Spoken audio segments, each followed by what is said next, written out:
They were supposed to be back by Sunday. That is what the front desk remembered. A 2-night family getaway. Nothing elaborate. Just a break from screens, a short escape into nature. But Monday morning came, and the Monroe family's room at the Zion Sunset Inn was still untouched. The bed was made. The key had not been returned. Their blue SUV sat unmoved in the visitor parking lot, gathering dust under the dry Utah sun. At first, it seemed like a miscommunication. People lose track of time in national parks. But by the third day, with no checkout and no calls, it became something far more troubling. Patrick Monroe, his wife Janine, and their 13-year-old daughter Riley had disappeared. And when rangers reviewed the logbooks, they found something that instantly raised suspicions. A wilderness permit filed under Patrick's name listed a 4-day backcountry trek through one of Zion's most isolated and dangerous zones. But the family had told everyone they would be gone for only 2 days. That contradiction would open the first crack in a carefully disguised plan that had nothing to do with hiking. Patrick Monroe was well respected back home in Ogden. A former paramedic turned EMT instructor, he was known for being calm under pressure and precise in planning. Janine worked at a local community college handling student services and financial aid. Riley, their only daughter, loved to draw and had a fascination with desert wildlife. They had visited Zion National Park before, but never for more than a day. When they checked into the lodge on April 12th, the staff remembered them clearly. Patrick asked for maps. Janine laughed about finally getting away from email. Riley carried a sketch pad and a camera and talked about photographing lizards. They paid in cash. They declined housekeeping. They said they would be hiking and might not be reachable. None of it seemed unusual, but behind that easy smile was something else. Something only Patrick knew. The next morning, someone submitted a wilderness permit at a ranger station near Kolob Canyons. The signature was Patrick's. The route listed was a 4-day hike through restricted terrain requiring special access and expertise. Patrick never mentioned this to anyone. It was a part of Zion with almost no foot traffic and very limited ranger presence. When investigators began retracing the family's steps, they discovered no indication that Janine or Riley had prepared for such a trek. Their supplies were minimal. Their clothing and gear were more suited for light trail walking than deep backcountry hiking. Then came the encounter that changed the direction of the search. Ranger Bethany Klein recalled speaking to a man matching Patrick's description near the Kolob trailhead that morning. He was alone. He asked vague questions about trail markers. He kept his head down and left quickly. But when investigators requested the footage from her body camera to verify the interaction, the device could not be found. It had been reported stolen from the station locker room just 2 days later. Bethany's missing camera raised more than just administrative concerns. It suggested that someone wanted that specific footage gone. No other equipment was missing. No lockers were damaged. The footage from the only known interaction with a Monroe family member that day had vanished without a trace. Without the video, her testimony became circumstantial. But in hindsight, she said the man had acted oddly, as if he were rehearsing what to say. She felt uneasy even before learning the family was missing. That missing footage became a gaping hole in the timeline, a detail that made this case different from a routine search and rescue. Back in Ogden, friends and co-workers began to grow anxious. Patrick had told his EMT students he would be back on Monday. Janine had requested only 2 days off from work. Riley was supposed to help with a school project the following week.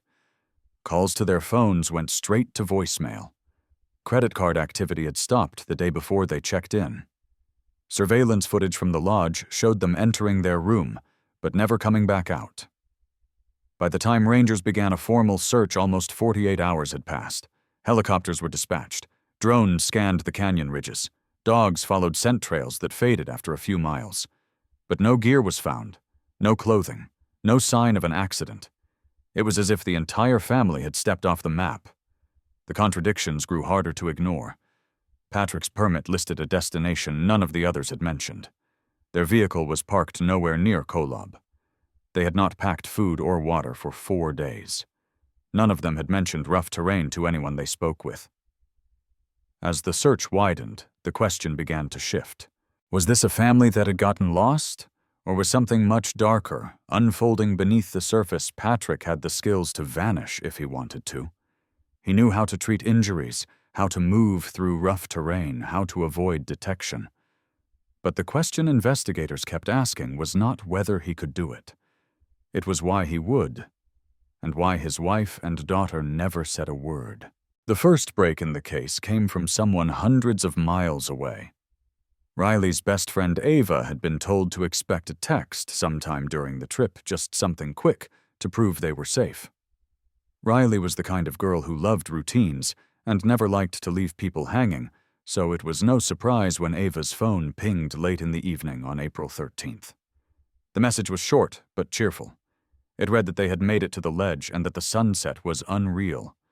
It was signed with a camera emoji and a heart. But when Ava forwarded the message to Riley's aunt a few days later, investigators pulled the GPS data and found something odd. The text had not been sent from anywhere near the Kolob Canyons route that Patrick had listed. It had come from nearly 12 miles to the northwest near a ravine in Hop Valley. That area was unconnected to their permit and not commonly used. The GPS data raised immediate concern, suggesting that the family had either deviated far from their stated route or never intended to follow it in the first place. While search crews refocused their efforts near the Hop Valley region, another detail emerged. A photographer named Owen Bell contacted the ranger station after reading about the disappearance online. He had been camping solo near the edge of Hop Valley on the night of April 13th. Around midnight, he had been woken by a sound that echoed across the rock formations. He believed at the time it was the cry of a mountain lion, or possibly an elk. But now he was not so sure. He described it as a long scream, shrill and drawn out, but with a human edge that stayed in his ears even after he fell back asleep. He had not reported it then because wildlife noises were common in the park. But paired with the text's GPS ping, it seemed less like a coincidence and more like a possible cry for help. Investigators noted his statement and moved their aerial scans closer to the ravine edge. Still, there was no physical evidence. No clothes, no footprints, no dropped equipment. Just a text and a scream and a direction that made no sense. That same afternoon, rangers located a partial trail that appeared recently disturbed. The path ran along the southern edge of the ravine and showed signs of someone descending it. Broken brush and a discarded snack wrapper hinted at human passage, though wind and weather had blurred any clear prints. Still, the timing matched. The problem was the terrain. The route was steep and dangerous, especially for a family with a child. There were no marked trails nearby, and the closest emergency station was almost 7 miles away. The park had no record of anyone else being permitted to camp in that area during that time.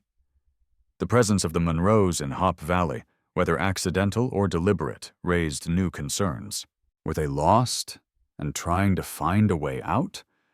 Or had they followed someone else into the canyon? The question was becoming less about where they went and more about why their path made so little sense. There was no logical reason for them to be that far off course, especially with a child and minimal supplies. Park investigators tried to track down anyone who had interacted with the family between April 12th and 13th, hoping to find a missing link. They reviewed visitor logs, camera feeds, and even toll station records from nearby roads. One unsettling possibility emerged. The road that led toward Hop Valley passed through a maintenance access gate that was rarely used and usually locked. But a seasonal worker later admitted that the gate had been open during the early morning hours of April 13th due to equipment transport. If someone had known about the temporary opening, they could have driven partway in. This added a disturbing layer to the case. It suggested premeditation. It hinted that someone knew the terrain, the patterns, and the weaknesses in park operations. Whether the Monroes had driven or been led there remained unclear, but one thing was becoming evident. They were not simply lost. Something had pulled them off the map and into a part of Zion few people even knew existed. It took nearly a week of aerial surveys and drone passes before searchers spotted what appeared to be a canvas shelter tucked beneath a slope of scrub oak and limestone. The area was barely visible from above and entirely out of reach from any designated trail. A ranger unit on foot was sent in to verify the discovery. What they found was the Monroe family's campsite, hidden in a natural basin shielded by rock and brush. The tent was pitched neatly zipped from the outside. Inside were 2 unopened sleeping bags and a pile of ration packs that had not been touched. There was no sign of struggle, no overturned gear, no visible blood or indication of wildlife interference. But several details stood out. Patrick's phone and Janine's backpack were missing, and most strangely, Riley's hiking boots were nowhere in sight. Her sandals, however, were placed just outside the tent, as if she had gone to bed and never put them back on. The investigators took photos, gathered soil samples, and cataloged every item present. The scene was clean, but it did not feel like a place where 3 people had simply rested for the night. It felt like a stop along the way to somewhere else. About 40 feet uphill from the tent, one of the rangers noticed a piece of white paper pinned to the base of a tree, using a stick and a small stone. It looked like it had been torn from a notebook. The drawing on it was simple, but deeply unsettling. 3 stick figures stood side by side. One figure was crossed out with a thick red X. A 4th figure, larger and shaded entirely black, stood behind them. The handwriting in the corner read "The Ridge" in a faint pencil scrawl. At first glance, it appeared to be a child's drawing, likely Riley's, but the image struck everyone as more than just scribbles. It suggested a 4th presence, someone who had been following them, or perhaps someone they had met along the trail. Investigators could not determine when it had been drawn, or if it was meant as a warning. Still, the symbolism was impossible to ignore. The figures resembled the family. The red X hinted at danger, and the dark shadow figure opened 1,000 questions no one could yet answer. As forensic teams processed the site, they noticed something else strange. The fire ring near the camp was intact, but had not been used. There were no burn marks, no ash, and no signs that anyone had cooked or attempted to stay warm. Despite dropping temperatures at night, the Monroes had not lit a fire. That detail concerned investigators because it contradicted everything they knew about Patrick's training as a former paramedic. He would have known the risks of hypothermia. He would have ensured his family stayed warm and hydrated. The absence of fire suggested either a rushed departure or the presence of someone else nearby they did not want to alert. Park investigators reviewed wind direction and wildlife tracks in the area and concluded that the camp had likely only been used for a single night.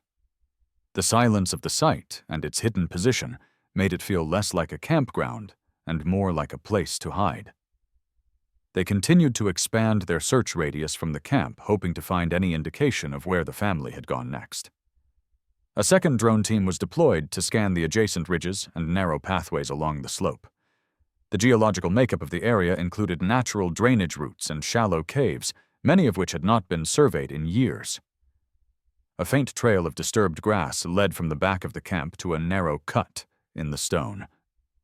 It was too tight for a grown man to navigate easily, but a child could have slipped through. When officers entered the passage, they found a plastic snack wrapper and a single pink hair tie. Riley had been seen wearing a similar one in the last lodge security footage. It was not definitive proof, but it was enough to confirm that at least one person had exited the camp area in that direction. Whether she was alone or followed remained unclear. By evening, investigators packed up the campsite and logged it as the last known location of the Monroe family. The discovery did little to ease the growing suspicion that they had not left willingly. Patrick's wilderness training combined with the precision of the campsite and its obscured location hinted at someone who knew how to vanish without leaving behind evidence. But the child's drawing and the missing boots told another story. One of fear, one of movement under pressure, and one of a 4th presence that could not be accounted for by permits or park surveillance. With no bodies and no witnesses, the team was left with fragments of a family's final hours in the wild. Fragments that only deepened the mystery of where they had gone, and why their carefully placed camp felt more like a stage than a shelter. The next clue came from above.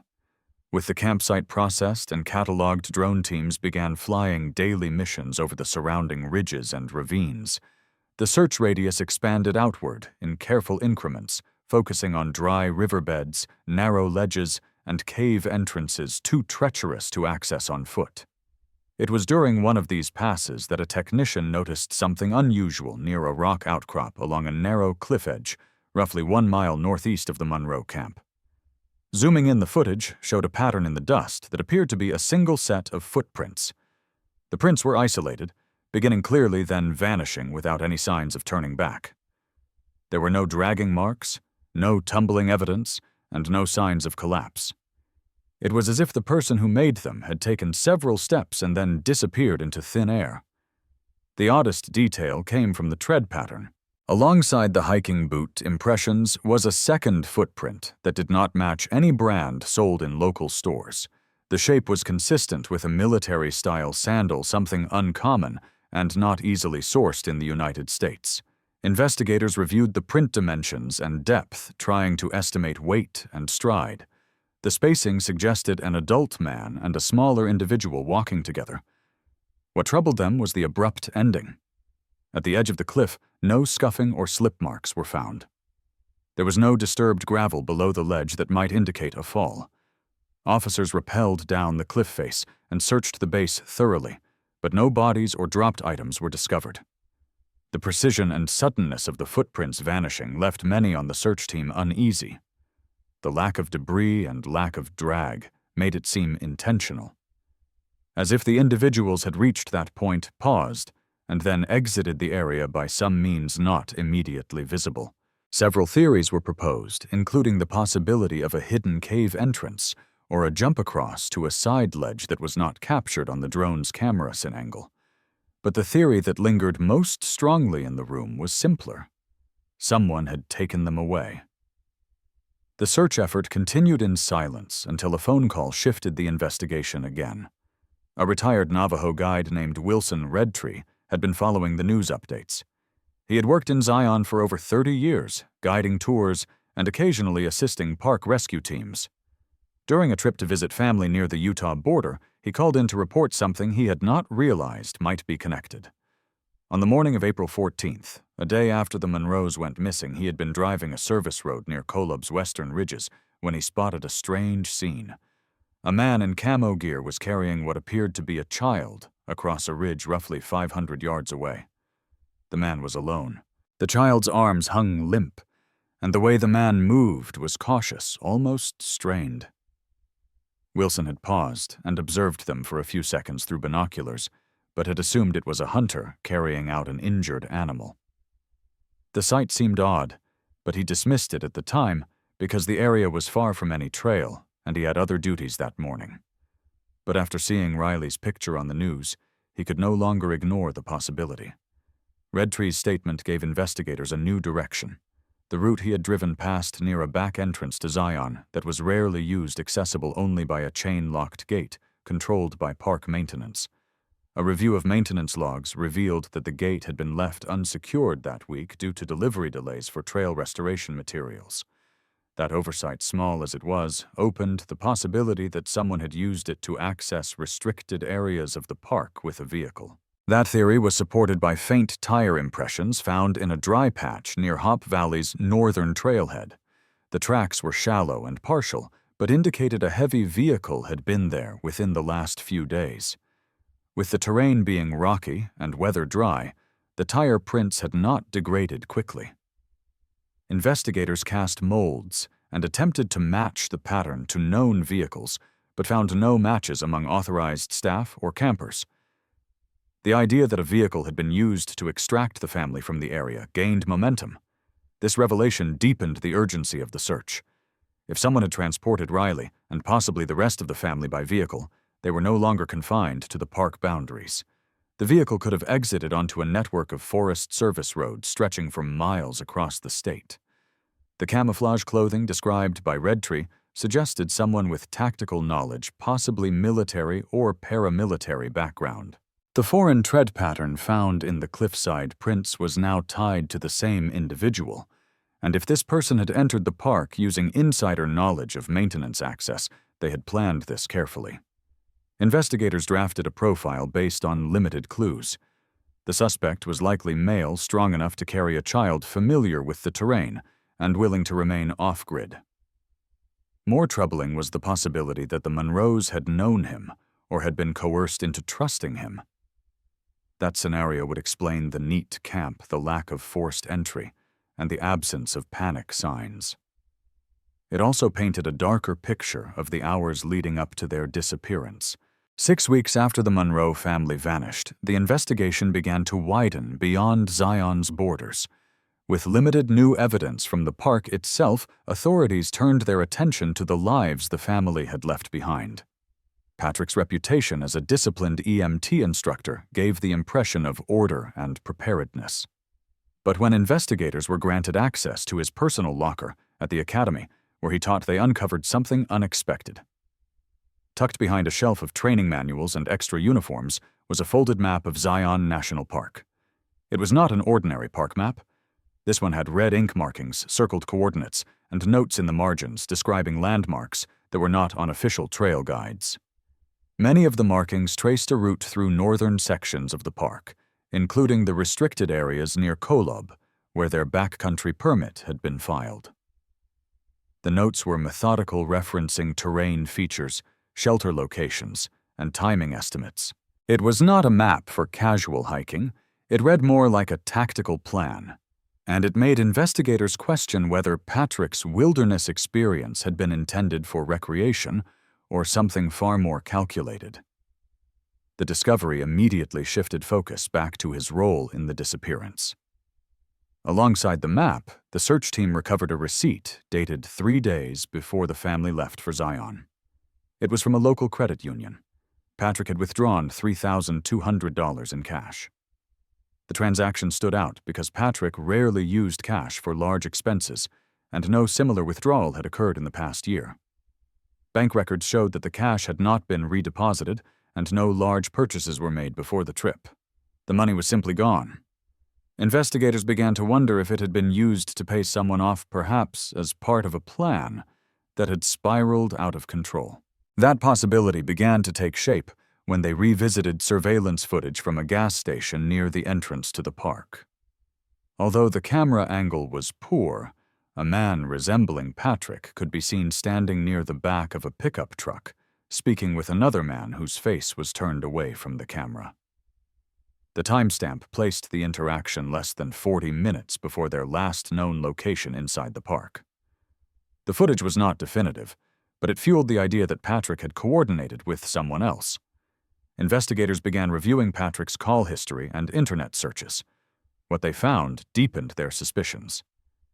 In the weeks before the trip, Patrick had conducted multiple online searches related to unmarked trails, remote access points, and ranger patrol patterns. He had also browsed discussion forums about off-grid living and survivalist techniques. One disturbing detail emerged from a bookmarked link to a military surplus website. The same site sold the Ukrainian-style sandals that had been linked to the unusual tread pattern found near the cliff. It was unclear whether Patrick had made a purchase through the site, but the link itself was enough to raise concern. The pattern suggested that he had been researching more than just family hiking. It suggested he had been preparing for something hidden, something beyond the view of his co-workers and even his own family. When investigators cross-checked his computer activity with known dates and times, they noticed that he often accessed these sites during late-night hours after Janine and Riley would have been asleep. The final discovery that week came from Patrick's personal notebook recovered from his office drawer. While most of it was filled with course outlines and emergency response drills, one section in the back had pages torn out. What remained contained lists of gear, hand-drawn sketches of canyon elevations, and abbreviated notes with names and dates. Some of the entries referenced a person listed only as C, along with notations like confirm route and prep bag. Investigators believed that C referred to an individual involved in the planning of the trip, possibly the same man seen in the gas station footage. The informal tone of the notes suggested familiarity. Whoever C was Patrick had corresponded with him frequently enough to jot down their interactions without needing to write full names. That level of shorthand indicated trust or secrecy, and either option painted a darker picture of the trip to Zion. What had started as a family getaway was now clearly intertwined with premeditated steps taken by Patrick and possibly by someone else acting alongside him. By the end of the week, investigators reclassified Patrick from a potential victim to a person of interest. The evidence found in his locker, including the marked map, the cash withdrawal, and the suspicious gear list, pointed toward a carefully laid plan. The idea that he had orchestrated the disappearance, or at least played a major role in it, became increasingly difficult to ignore. It remained unclear whether Janine and Riley were aware of any of this, or if they had simply followed Patrick into the park with no idea of what he had in mind. The tension between the evidence and the image Patrick had maintained in public left investigators with more questions than answers. But for the first time since the search began, they had a possible motive, a potential accomplice, and a map that might point them closer to where Janine and Riley had been taken. Janine Monroe's life had always seemed steady. She managed student services at the community college with precision and calm, never one to draw attention or spark concern. But after Patrick became a person of interest, investigators turned to her digital history for any hint that she had been aware of his actions. Her office laptop had been returned to the school after her disappearance, still in its protective case. Most of the files were routine, filled with scholarship forms and enrollment schedules. However, when forensic analysts examined her browser history and email metadata, they uncovered a string of encrypted messages sent through a secure third-party platform. These emails, exchanged with someone identified only as Caleb B., revealed more than idle conversation. The messages discussed anxiety about being watched, thoughts of starting over somewhere new, and phrases like, "I am not safe here." Investigators quickly linked the name Caleb B. to Caleb Donnell, a former firefighter who had once worked on disaster response teams with Patrick over a decade earlier. Their connection had gone cold in recent years, but Donnell's name now returned with sharp relevance. If Janine had been in communication with him, the picture was no longer just about what Patrick planned. It was about what she feared. When investigators began piecing together the timeline of these messages, they found that the exchanges began around the same time Patrick's internet searches for unmarked routes intensified. The timing raised the possibility that both Janine and Patrick were planning something separately. Whether those plans clashed or overlapped remained unclear. But one detail brought a heavy wave of dread. The most recent message from Janine, sent the day before the family left for Zion, had no reply. Its subject line read, "Last chance," and the body of the message said simply, "I am going with him, but I do not trust him." That email became a central piece of the investigation. It showed not only her reluctance, but also a sense of resignation. It sounded like a decision made in fear. It made the investigators revisit assumptions that she had gone willingly. That message suggested something more complicated. It suggested that she felt trapped. That detail shifted the emotional tone of the case. What had begun as a potential conspiracy began to feel more like a hostage scenario. The next lead came from one of Patrick's old colleagues, a paramedic instructor who had worked with him for years. During an interview, he recounted a conversation from a month before the trip that had stuck with him, though at the time he thought little of it. Patrick had made a vague comment about Janine threatening to leave and take Riley with her. The colleague said Patrick had spoken with an intensity that caught him off guard. He recalled the words clearly. "If she disappears, she cannot break us." At the time, the remark had seemed like a dark joke, or maybe a frustrated venting. But in the context of the missing family and the evidence from the locker, the statement now sounded deeply troubling. It was not just frustration, it was possession. It was the language of someone unwilling to let go no matter the cost. That comment was documented and included in the ongoing profile of Patrick's psychological state. It supported a growing belief that he had become emotionally unstable in the weeks leading up to the disappearance. As the investigation deepened, they also explored Caleb Donnell's background.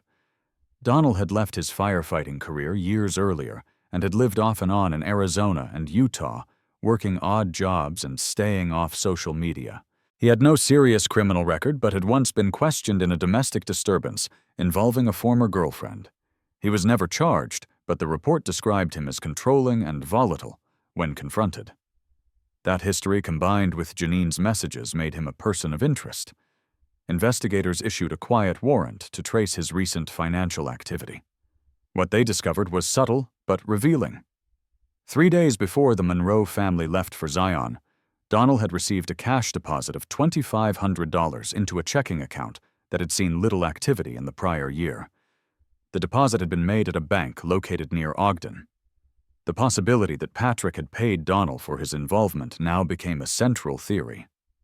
The emotional weight of the investigation began to press heavily on the officers involved. Janine's messages painted a portrait of a woman trying to escape a situation she no longer trusted. Her emails suggested that she had doubts, but saw no safe alternative. Patrick's growing paranoia and sense of betrayal had clearly escalated in silence. And Donald's reappearance in their lives introduced a volatile third figure whose role was still uncertain, but increasingly dangerous. Investigators now believed the trip to Zion had never been intended as a vacation. It was either a trap or a final attempt at a private confrontation. If Janine had hoped to leave, she had not succeeded. If she had hoped for protection, it had not come. The fractures in their family had been hidden for years, but beneath the surface of polite routines and quiet schedules, the cracks had spread farther than anyone realized until it was too late. 7 years after the Monroe family vanished, 2 climbers from Nevada were navigating a vertical chute deep within a restricted section of Zion. The area had been closed for erosion studies, but they had entered from the north and followed an old climber's route. As they approached a narrow crevice wedged between limestone walls, one of them noticed a glint of plastic beneath a flat stone. Buried under a layer of pebbles and dried leaves was a weathered voice recorder wrapped in a torn plastic bag. The bag had been partially chewed by rodents, but the recorder itself remained intact. When park rangers were notified, the device was sent immediately to forensic technicians. After carefully charging the device and cleaning, the internal card analysts found a series of short recordings. Most of them were static or muffled wind, but one stood out. The audio contained soft crying, heavy breathing, and a faint girl's voice saying he promised no one would get hurt. That voice matched Riley Monroe's cadence and pitch as confirmed by audio specialists using school recordings. The file ended with long silence broken only by what sounded like distant footsteps scraping rock. Investigators returned to the crevice where the recorder had been found and began a thorough grid search of the surrounding area. About 20 yards uphill, tucked into a natural pocket of rock, they discovered a decomposed backpack wedged beneath a small overhang. The fabric had faded, but the color and design matched the pink hiking pack Riley had been seen carrying in the last footage from the lodge. Inside, they found items that offered both hope and heartbreak. A middle school ID card with Riley's name and photo was pressed between the pages of a torn spiral notebook. The final page contained a single line written in pencil. Mom did not scream this time. I held her hand. That line left an eerie stillness in the room when it was read aloud. Also inside the pack was a small plastic bag containing a few braided strands of light brown hair tied together at one end. These strands were later confirmed through DNA analysis to belong to Riley, possibly collected by her or her mother during their time in hiding or captivity. As investigators continued their search, they found signs that the small cavity had been used as a temporary shelter. A circle of soot on the stone indicated a fire had been built at some point. Burnt twigs and a melted food wrapper were recovered and sent for testing. The food brand matched rations purchased at a gas station the Monroes had visited on their way into the park. Charcoal residue suggested the fire had burned for no more than 1 night. What disturbed the search team most was the complete absence of footprints or drag marks leading in or out of the area. The terrain was soft enough that some trace should have remained, yet the site appeared as though whoever had stayed there had either vanished or been removed with care. The silence of the place and the sadness of the belongings made it clear that whoever had stayed there had not planned to. The scene felt paused, as if someone had been waiting, watching, and then taken without resistance or struggle. Meanwhile, lab analysis of the recorder revealed that it had been turned on and off multiple times across 2 days. The timestamps matched the window between the family's last known location and the moment their vehicle was discovered, still parked at the visitor center. This detail helped reinforce the theory that Riley and possibly Janine had been alive for at least part of that period, and that someone had allowed Riley to use the recorder. It became likely that whoever had taken them had not intended to kill immediately.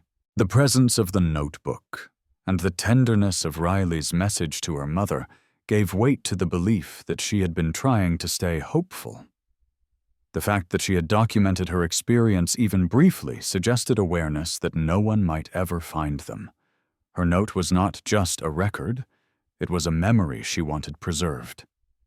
Investigators collected all materials and mapped the location, precisely documenting every shift of stone and fiber in case further excavation would be necessary. The evidence collected from the recorder and the backpack painted a haunting scene of survival and fear.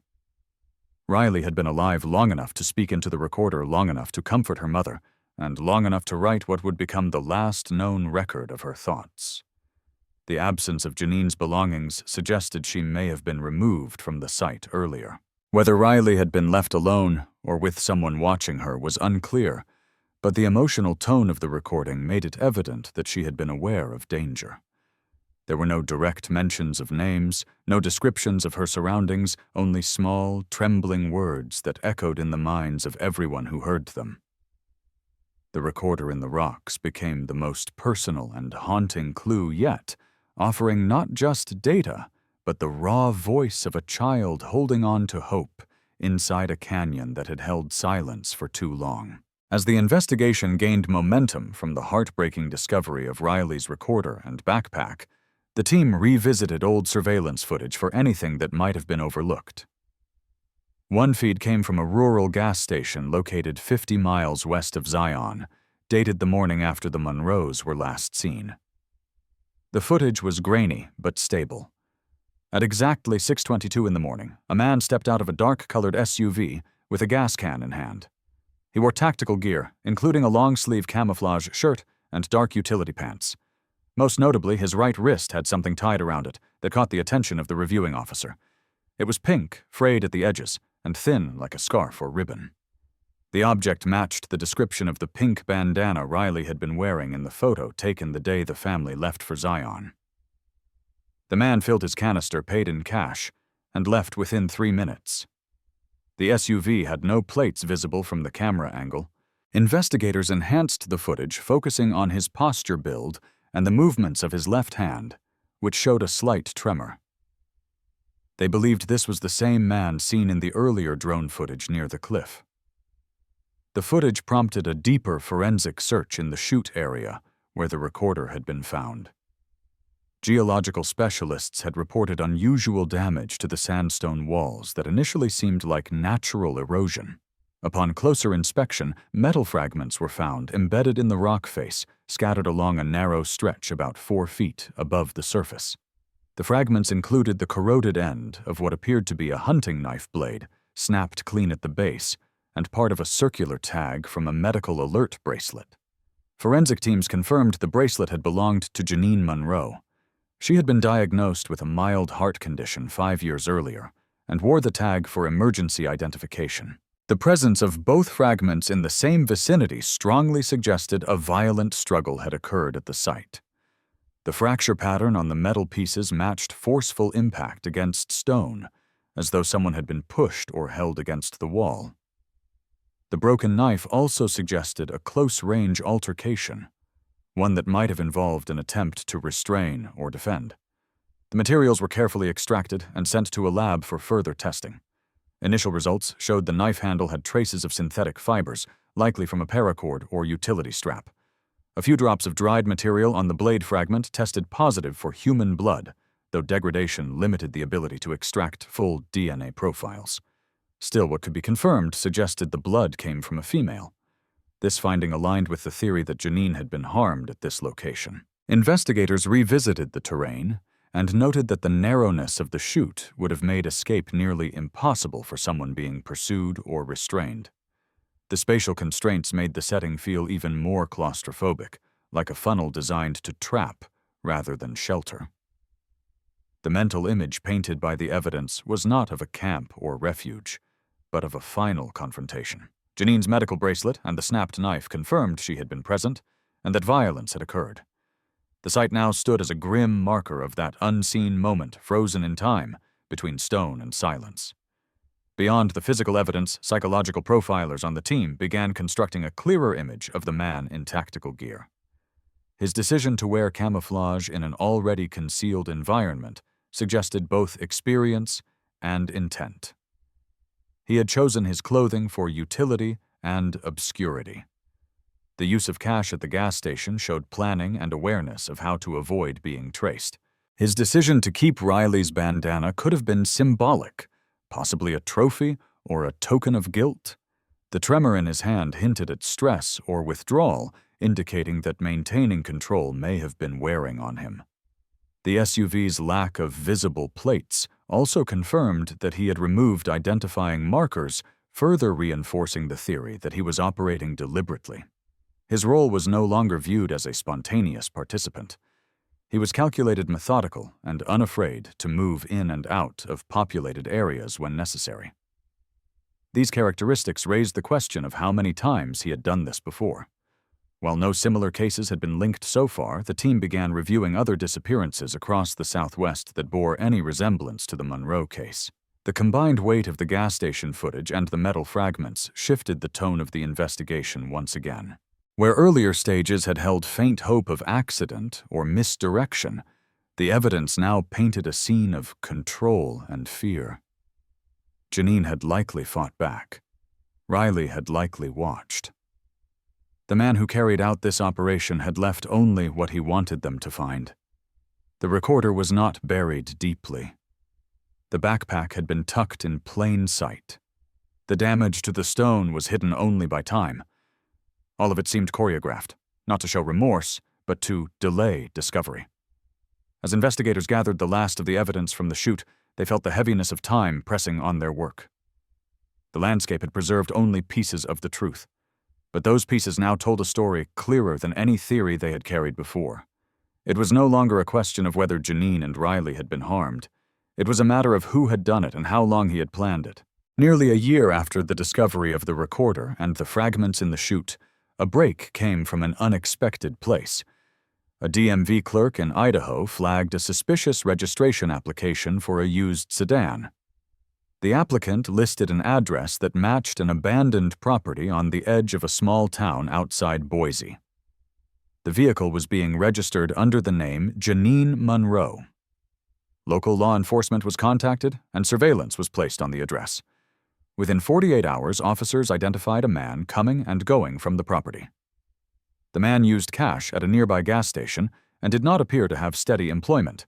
After a short investigation, the man was confirmed to be Caleb Donnell, the former firefighter who had exchanged encrypted emails with Janine.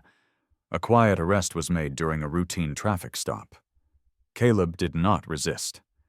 In the backseat of his car, officers found a duffel bag containing cash, a GPS device, and a small notebook. The notebook contained several names and locations, with one entry marked ZN13 in red ink. Investigators believed this to reference Zion National Park Area 13, near the chute where the earlier evidence had been found.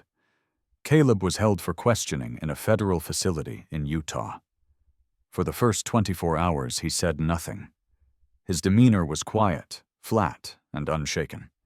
But after being shown the voice recording of Riley and a photo of the pink bandana, his expression changed. Over the next 2 days, his story began to unfold. According to Caleb, Patrick had contacted him roughly 3 months before the family's trip to Zion. Patrick believed Janine was planning to leave him and feared she would take Riley. Caleb claimed Patrick initially asked him only to follow Janine and gather proof of her communication with other men. Over time, Patrick's requests became darker. He spoke about needing to create a situation where Janine could disappear without trace. He believed that if she vanished in the wilderness, there would be no divorce, no custody battle, no shame. Caleb insisted that he resisted at first, but eventually agreed to help because he owed Patrick from years ago when Patrick had helped him through a house fire injury that ended his career. According to Caleb, the plan began as a staged separation. Patrick would lead the family into a remote area, feign an accident, and call for help after leaving Janine behind. Riley would never know what happened. But things quickly changed. Caleb said Patrick grew agitated and began to lose control of the timeline. He wanted it all to happen during the first 2 days in Zion. Caleb met him outside the park on the second morning. He said Janine had already grown suspicious and tried to convince Patrick to turn back. Caleb described arriving at the rendezvous point to find Riley awake and standing near the edge of their temporary camp. She had not been part of the original plan. Patrick panicked. Caleb said there was shouting and Riley tried to run. In the struggle that followed, Janine was injured. Caleb claimed Patrick had not intended for things to escalate, but was too far in to reverse what had happened. Caleb admitted they restrained both Janine and Riley and moved them to the chute. He claimed Patrick had insisted on keeping them alive for a day or two, hoping to find a way to fix the situation. Caleb said he watched over them as Patrick hiked out of the canyon, supposedly to get supplies or rethink the plan. But Patrick never returned. Caleb was left alone with Janine and Riley, and by the second night, Janine was no longer responsive. Riley had stopped speaking, and Caleb said the silence began to break him down. He described tying Riley's hair with the bandana and placing the recorder near her in case she wanted to speak. Caleb's tone changed during this part of the confession. He said he knew he had crossed a point of no return. He claimed he never meant to hurt Riley, and that what happened afterward was because he feared exposure. He admitted to abandoning her in the crevice and sealing the entrance with rocks. He denied further harm, but admitted that he knew she would not survive without water or warmth. Caleb's confession ended with a note of exhaustion. He said he had expected to be caught years ago. He said he dreamed about Riley's voice every night and had stopped sleeping altogether. The information provided by Caleb allowed investigators to confirm much of what they had theorized. They now had confirmation that Patrick initiated the plan that Janine had tried to resist, and that Riley had witnessed both the breakdown and the aftermath. Caleb's confession filled in gaps, but also introduced deeper layers of guilt and manipulation. He portrayed himself as a reluctant participant, but the facts showed someone who had multiple chances to walk away and chose not to. His details matched physical evidence down to the location of the recorder, the broken knife, and the missing gear. Caleb also revealed the exact location where Janine and Riley had been left. That location had not yet been searched due to its extreme terrain, but now a specialized rescue team was deployed to the area with coordinates in hand. The final descent into the canyon took nearly 8 hours. The coordinates provided by Caleb led the search and recovery team to a narrow basin tucked deep inside a restricted northern zone of Zion that was almost impossible to reach without technical gear. The route included vertical drops, loose shale fields, and several tight passes that had to be widened manually. The location had no trail markers and was far beyond any ranger patrol route. The area's isolation explained why no hikers had stumbled upon it during the previous years. As the team approached the base of the canyon, the wind shifted suddenly, bringing with it the faint scent of decay. At the edge of a dry wash beneath an overhang of eroded sandstone, they saw a faint shape covered in debris. The site had been carefully concealed with branches, stones, and loose soil, but time and weather had stripped away much of the camouflage. When the crew reached the scene, they uncovered 2 sets of skeletal remains. One was small, curled inward arms crossed over the ribs, the skull tilted against the larger set. The other lay slightly bent, with rope still knotted around the ankles and wrists. The position of the bodies suggested an embrace frozen by time. The recovery team paused as they realized who they had found. The smaller frame matched Riley's dimensions, while the larger frame bore remnants of a medical alert tag on a cracked wrist bone. Forensic identification would follow later, but everyone present knew this was Janine and Riley Monroe. Beside them, wedged into a crevice in the wall, was a tattered cloth pouch. Inside was a sandwich bag sealed with tape, and still mostly intact. Within the bag was a single sheet of lined notebook paper. Written in neat but shaky handwriting were the final words of a child who had watched everything fall apart.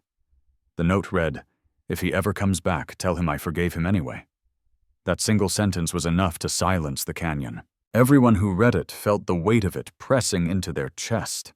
Riley had written those words not knowing whether anyone would ever read them. She had written them in darkness after losing her mother after being left alone. But her message did not speak of hate. It spoke of something purer. It spoke of forgiveness in the face of betrayal. As the remains were carefully lifted and preserved, the emotional toll rippled through every member of the team. These were no longer just names on a missing persons file. They were a mother and daughter who had clung to each other in their final moments. They were two people who had been betrayed by someone they trusted and abandoned in silence. The physical evidence confirmed the rest. There were signs of restraint on both skeletons. The location matched Caleb's confession in full detail. DNA would later verify their identities. The area was permanently marked by the Park Service as a protected memorial site. No trail would be built to it.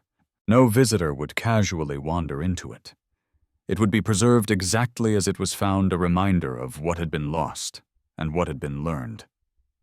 Patrick Monroe's fate remained partially unknown. Caleb's confession indicated that Patrick had planned to return but never did. Months later, a hiker in a separate section of the park found a partial skeleton beneath a rock slide. Dental records confirmed it was Patrick. The forensic report suggested he had fallen or been pushed, possibly during a confrontation, or in a moment of panic. The cause of death was blunt force trauma to the skull. Whether the fall was accidental or intentional would never be known. But the discovery offered some form of closure. The man who had initiated the chain of events, who had led his family into the wilderness under false promises, had not escaped the consequences. In the end, the canyon had taken all of them, not by nature's cruelty, but by human choice. The silence of that place became its final testimony. The Monroe's story sparked a national review of backcountry permit systems and triggered sweeping reforms in missing persons protocols across national parks. Rangers received new equipment, access gate policies were overhauled, and cross-agency databases were updated to include behavioral red flags. A foundation was established in Janine and Riley's names, offering support for families at risk of domestic control and coercive behavior. The memorial at Kolob Viewpoint became a place of quiet reflection, with visitors often leaving paper cranes and handwritten notes. Riley's final words were etched into a stone beneath the overlook, a permanent reminder that even in moments of fear and pain, compassion can still survive. The final report on the Monroe case concluded with a paragraph that was read aloud at the memorial dedication. It stated that this was not the story of a disappearance. It was the story of the mother who tried to protect her child, a child who tried to protect her mother, and a man whose fears overtook his love. It was a story of silence that was broken by one voice. Riley's voice. In her last act, she chose not bitterness but grace. That choice became her legacy. Not because it undid what had happened, but because it reminded everyone of what was still possible. Healing, accountability, change. The search for the Monroe family ended with answers, but their message continued far beyond the canyon walls. It echoed in classrooms and courtrooms, in training seminars, and in the hearts of those who had followed every step. Riley's message had survived 7 years of weather and wind. It had survived betrayal and sorrow. And in the end, it had changed the way people looked at silence. It had taught them to listen. If this story moved you, take a moment to like the video and subscribe for more true story reconstructions. Share your thoughts about the case in the comments, and let us know where in the world you're watching from. Your voice helps keep these stories alive.